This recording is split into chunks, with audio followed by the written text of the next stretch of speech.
Want to transfer files from your phone to your PC without using a USB cable? Let me show you a really simple method.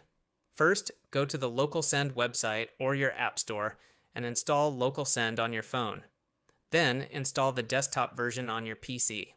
Once it's installed, open LocalSend on both devices. Now there's one important thing. Make sure your phone and your PC are connected to the same Wi-Fi network. Once both devices are connected, LocalSend should automatically detect the other device. Now, go back to your phone and tap the Send button.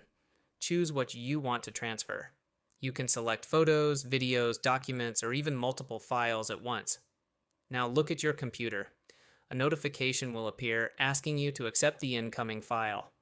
Click Accept, and the transfer will start immediately.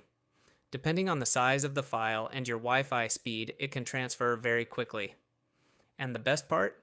Your file goes directly between your devices over the local network.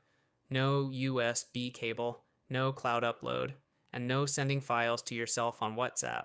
So if you regularly move photos or videos between your phone and PC, definitely give LocalSend a try.